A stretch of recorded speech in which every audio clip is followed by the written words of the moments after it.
ብዙ ክብሬ የሚያዋርድ ነገሮች ያደረገ ሰው ነው። ሶ በየትኛው ልቤ ዛሬ ላይ ያደረገውን ነገር ነገ እንደማይረግመው በምን እርግጠኛ ነኝ? ጊዜ እንዴት አልወስን? ሄርሜ ምን አለ መሰለሽ፣ አሁን ይሄንን እኔ ከራሴ ጋር በጣም ብዙ አውርቼ ነው አሁን ነው እንደዚህ እያሉኝ ያለው። ብዙ ነገር አውርቻለሁ ውስጥ ላይ በጣም ብዙ ነገር ተባብለናል።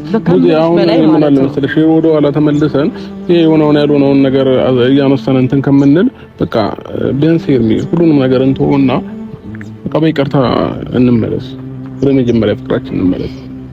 ዛሬ ብዙ ምንም ይዣት የመጣሁት ቢያንስ እሷን ትወጃታለሽ፣ ታከብሪያታለሽና ቢያንስ ለሷ እንኳን ትንሽ ክብር ካለሽ ሁሉንም ነገር እንተውና ወደ መጀመሪያ ላይ ለቡዜ ያለኝ ክብር አለኝ። እኔ ለቡዜ ክብር አለኝ፣ አከብራታለሁ፣ እወዳታለሁ። እንደ ታላቅ እህቴ በደንብ የማከብራት ሴት ናት። ግን ደግሞ ቡዜን ማክበር የኔ ህይወት አይሆንም። ገባህ አይደለ? ከክብር ጋር ታገናኘው ነገሩን ይቅርታ አድርግልኝና ማለት ነው። የራሴን ውሳኔ ወስኛለሁ። አንተ የራስን ውሳኔ በፈለክበት ሰዓት ተወስነ የለ እኔም የራሴን ውሳኔ ወሰንኩኝ። ሶስትን ደግሞ አንተን ጎድቼ አይደለም።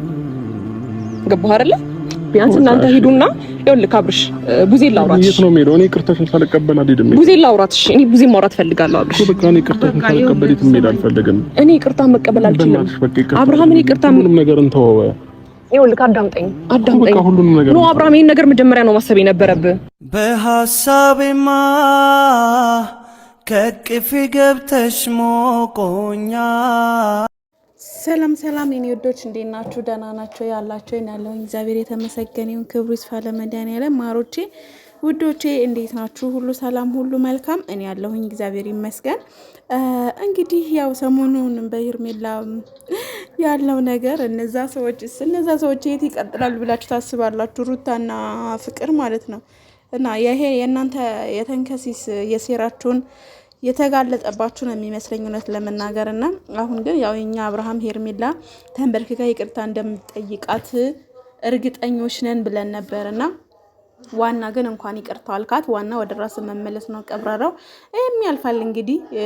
ያው አንዳንዴ ምን አለ መሰለ ማለት ነገሮችን አንተን እንትን ያሉ ይመስሉህና ባልሆነ አቅጣጫ ሲሄዱ ያው አንተ ትክክል ነኝ ብለህ ታስባለህ ማለት ነው። ስለዚህ እውነት ለመናገር እኔ ምን ልበል በጣም ደስ ብሎኛል የሄርሜን ይቅርታ ስለጠየቅ። ሁለተኛ ደረጃ ደግሞ እነዛም ካጠገብህ ስላራካቸው ደስ ብሎኛል። ለምን ያው እነዛ መቼም አይቀሩም አንተ ቻናል ላይ መቼም መቅረታቸው ዘበት ነው፣ ይመጣሉ። ሁለተኛ ደግሞ ሄርሜላን ብቻ ሳይሆን እዚህ ጋር አንተ ማለት ያለብህ የሚወዳትን አንተን የሚወድህ ኦዲየንሶች በአጠቃላይ ነው ያስደሰትከው ማለት እችላለሁ። ለመሰላችሁ ቤተሰብ አንዳንዴ ማለት ነው እኛ ሳናስባቸው ብዙ ነገሮች ይከናወናሉ አይደል? ቤተሰብ ትክክለኛ አይደለም፣ ግን ደግሞ ሄርሜላን ይቅርታ ስላላት በጣም ነው ደስ ያለኝ። አብሮ ይቀጥላሉ አይቀጥሉም አላውቅም። መቼስ እነዛ ተንከሲሶች ይመጣሉ፣ ከነሱ ህይወት የሚወጡ ራሱ አይመስለኝም። እኛ ትክክል ነኝ።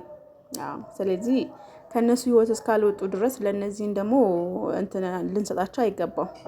ስለዚህ ዋና እንኳን ሄርሜላ ይቅርታ ጠየቃት። ዋና ነገር ይሄ ነው። ሌላ ደስ ብሎኛል። በቃ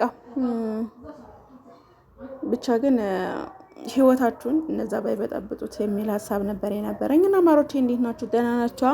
ተጠፋፍተናል። ተው ቻናሌ ትንሽ ወርደዋል። እንደ ሄርሜላ ቻናል የሄርሜል ቻናል በ10 ምናምን ሺህ ቤት እየታየ ቻናል ወርደዋል አላሉ። አይ ብቻ ምን ታደርጉታላችሁ? እኛንም ሰብስክራይብ እያደረጋችሁ አበረታቱን፣ ላይክ አድርጉ። ወደ ሌላ ስራ ገብተን እኮ ነው በነገራችን ላይ ማኖርቼ፣ ሌላ ስራ ገባን። ሌላ ስራ በኢየሱስ ስም። እና እኔ ውዶች ወዳችኋለሁ። ላይክ፣ ሼር፣ ሰብስክራይብ እያደረጋችሁ አበረታቱኝ። እንዲሁም ስራ መስራት የምትፈልጉ የስራ እንሰራለን የምትሉኝ ካላችሁ ደግሞ እነግራችኋለሁ። 0963 602006 ነው ስልኬ ማለት ነው። እና ያው ማውራት ትችላላችሁ። እሺ ማሮቼ።